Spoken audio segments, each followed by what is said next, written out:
Assalamualaikum warahmatullahi wabarakatuh. Di sini kami akan memaparkan makalah tentang analisis struktur dan desain organisasi dari mata kuliah Teori Organisasi dari dosen pengampu Ibu Nikmatus Solihah. Perkenalkan, nama saya Nabila Alia Salma dan saya Nabila Rahmawati. Baik, langsung saja untuk pemaparan materi tentang analisis struktur organisasi. Untuk yang pertama adalah pendahuluan. Dalam masyarakat, kerjasama beberapa orang manusia yang mempunyai kesamaan tujuan disebut kelompok kerjasama atau lebih tegas organisasi. Setiap organisasi mempunyai struktur yang berbeda-beda, di mana struktur tersebut dapat mempengaruhi sikap dan perilaku anggotanya. Pembahasan 1. Pengertian struktur organisasi. Pengertian struktur dan organisasi merupakan suatu entitas fisik yang memiliki sifat keseluruhan yang dapat dipahami sebagai suatu organisasi, unsur-unsur pokok yang di dalamnya karakter keseluruhan mendominasi interelasi bagian-bagiannya. Perancangan struktur adalah tindakan menempatkan unsur-unsur pokok dan merumuskan hubungan-hubungan timbal baliknya dengan menanamkan karakter yang diinginkan pada entitas struktur sebagai resultannya. Struktur organisasi merupakan susunan sistem hubungan antar posisi kepemimpinan yang ada dalam organisasi. Hal ini merupakan hasil pertimbangan dan kesadaran tentang pentingnya perencanaan atas penentuan kekuasaan, tanggung jawab, spesialisasi setiap anggota organisasi.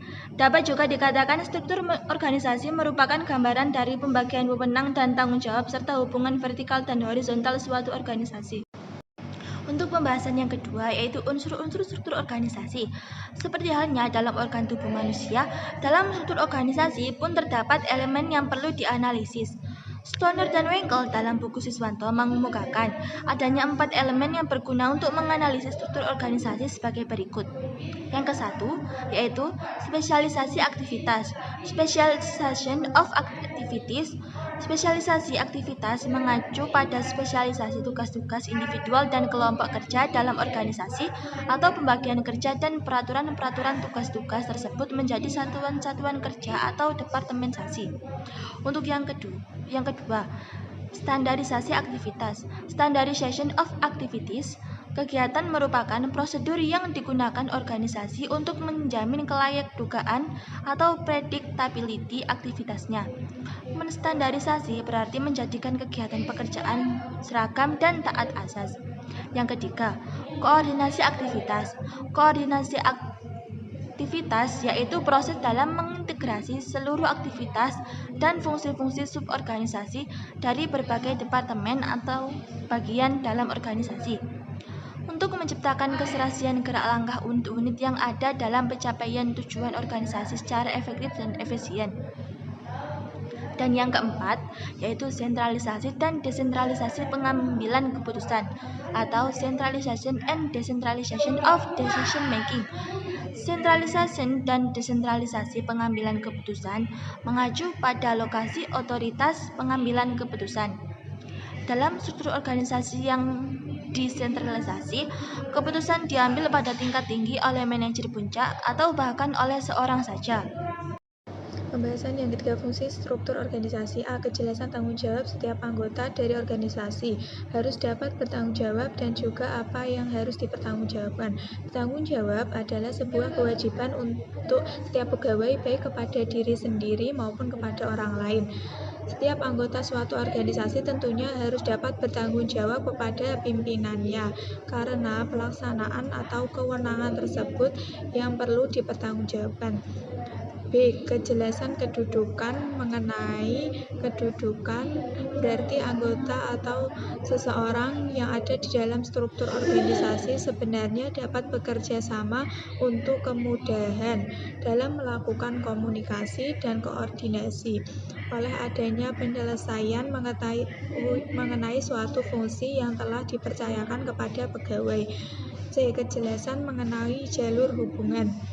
Kejelasan jalur hubungan berarti dalam setiap pelaksanaan pekerjaan dan tanggung jawab setiap pegawai di dalam sebuah organisasi harus dibutuhkan kejelasan hubungan yang tergambar dalam struktur sehingga dalam jalur penyelesaian suatu pekerjaan akan semakin lebih efektif dan saling memberikan keuntungan. D. Kejelasan uraian tugas. Kejelasan mengenai uraian tugas di dalam struktur organisasi sangat membantu pihak atasan atau pemimpin untuk dapat melakukan pengawasan maupun pengendalian bagi pegawai yang lain yang berada di bawah kendali atasan akan dapat lebih berfokus dengan apa yang akan dikerjakan karena uraian tugas yang jelas. Pembahasan keempat, bentuk struktur organisasi. Bentuk struktur organisasi pada umumnya berbeda-beda, serta memiliki keunggulan dan kelemahan masing-masing. Berdasarkan hubungan yang ada pada organisasi, terdapat 5 jenis bentuk struktur utama organisasi. Bentuk struktur organisasi tersebut dapat dibedakan menjadi berikut. A. Bentuk organisasi lini atau line organization. Organisasi lini ini diciptakan oleh Henry Fayol. Dalam tipe organisasi lini terdapat garis wewenang kekuasaan yang menghubungkan langsung secara vertikal dari atasan ke bawahan. Pengertian bentuk organisasi sering disamakan dengan tipe organisasi, padahal keduanya berbeda. B. Bentuk organisasi lini dan staff atau line and staff organization. Bentuk organisasi lini dan staf pada dasarnya merupakan kombinasi dari organisasi lini dan organisasi fungsional. Pucuk kepemimpinan tetap sepenuhnya berhak menetapkan keputusan kebijaksanaan dan merealisasikan tujuan perusahaan.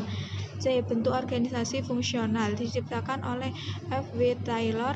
Bentuk organisasi ini disusun berdasarkan sifat dan macam pekerjaan yang harus dilakukan.